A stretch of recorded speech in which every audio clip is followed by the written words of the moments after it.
What up, YouTube? So today's going to be part 2 of the k20z1 EG BARD swap, and today we're going to be pretty much taking out all the suspension, taking the fenders off, and getting this primered and everything. So we got to take off this hood latch, a couple other things, and then start taping it up, and then we'll start getting it primered, and then we'll let it sit for a little bit and start going with the gas tank. So the gas tank for 0506 is actually a little bit, not different as far as the tank, but the EVAP system is a little bit different.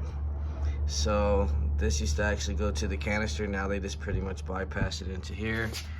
And this is the canister that we're gonna need to figure out how to mount up, since this one mounts up a little different.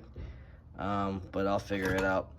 Right now we're about to start getting ready for the straps and everything on this video. So we got a lot of things we got to get to. Right now I'm gonna go ahead and start taking off these fenders.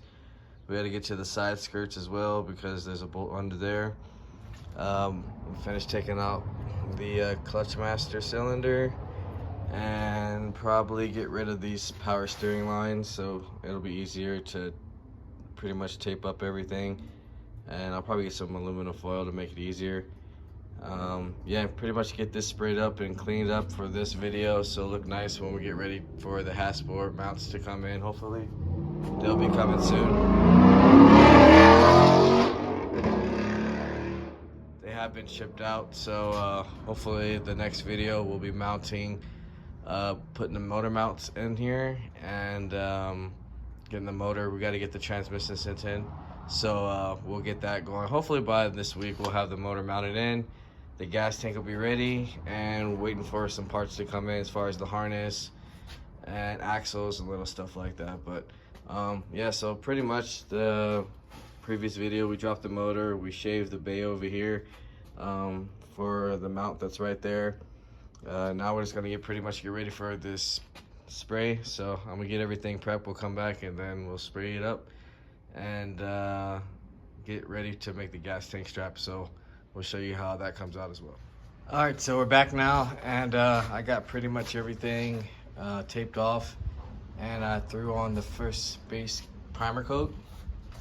So I'm just letting that dry up right now, and then we're also getting the brackets going as we speak right now. So we'll have the tank mounted up at least, and then I don't know if I'm gonna finish painting the bay. I might just finish painting because the mounts are gonna be coming in soon. So I really want to get this swap finished up and going, so we can finish up the Spider, get to the Eclipse, and a whole bunch of other stuff we got to finish. B16 build, Type R build, etc. So yeah, I'm letting it dry up right now, and then we'll come back, hit it with the white, and then I'll show you guys the gas tank mounted up, and that'll probably be it for this video after that. Alright, so we have the tank mounted up. Now we just got to get the hoses and everything on here, and the EVAP system. So we're probably going to put the EVAP box right here, and then run the hoses from there. We got to run the EVAP from the front. But as far as this, and then we got to redo the exhaust. So we got to get a stock exhaust muffler on here because the spoon one will not work. We can use the piping since it is 2 1/4, I believe. Hopefully it's 2 1/4, because I guess 2 1/2 is too big. They keep changing the rules, guys, on this BARD swap. So if you do fail the first time, it's probably because something stupid like the last one. Even though it just passed,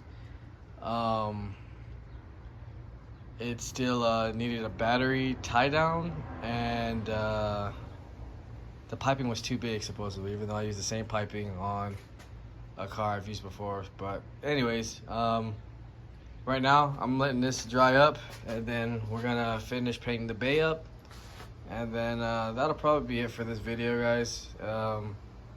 Next video we'll be getting the motor dropped, taking the transmission in. I think we're gonna need a new clutch, and start prepping that motor to swap in here. So stay tuned for that.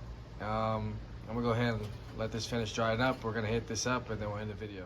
All right, guys, so we're back now, and we got the passenger side mount completely on here now, and I went ahead and installed the rear one, and I got this one on here. We're missing the bolts to the Allens, so I have to go to the store and figure out how to the size on those. So when we get ready to drop the swap in, we'll be ready. As far as the bay, it looks pretty clean now. I cleaned it up a little bit, so it looks a lot better. I resprayed the brake booster and everything also. Yeah, so it's pretty much almost ready to drop in. I just got to start installing the grommets back in. We're gonna chuck the harness for the headlights, so it'll look a lot cleaner in here. Another thing we did do also is we put a new EVAP system on here. Pull this out, or the fuel system assembly. These crack actually a lot on these cars, from the Civics to the RSXs to EP3s, etc. Especially when you're trying to pass smog. For the EVAP to clear, this pretty much has to be brand new because most of them crack anyway. So that is another thing I would say install when you are doing a BARD. It will just make things a lot easier to diagnose when you are trying to get the EVAP monitor to pass. So yeah, that's pretty much gonna be it for this video. Just gonna let everything dry up, and then today I'm gonna actually start dropping out the engine out of the RSX. Will probably be on the next video. Just kind of do like a real, basically just like a quick review of the RSX, taking it out, because you guys probably seen it a whole bunch of times. If you haven't, go back and check on my videos. There's a whole bunch of them. Like I said, me completely taking it out. This series is going to be pretty quick. I want to knock it out as fast as I can. So we'll do a quick review over there, and then we'll come back. We got to take the transmission in, and I got to get a new clutch for this car, so that's ordered. And then we can drop it in. I definitely recommend using Hassport mounts when you're trying to do a tilt. These are not tilted mounts. These are just regular Hassport EGK mounts. And I actually tilted myself with a little bracket. But I've tried it with other mounts. Hassport's probably the best. They're a little bit expensive, but they're definitely worth it if you want to get the job done. So yeah, next video, hopefully we'll be showing you how to drop the motor. We'll be getting the motor dropped back into here, and then start running the wiring harnesses and the EVAP box, put everything back up together for the gas tank, and try to get this thing basically almost started. So if you haven't, like, share, subscribe, comment, let me know what you guys think, and I'll see you guys in the next video.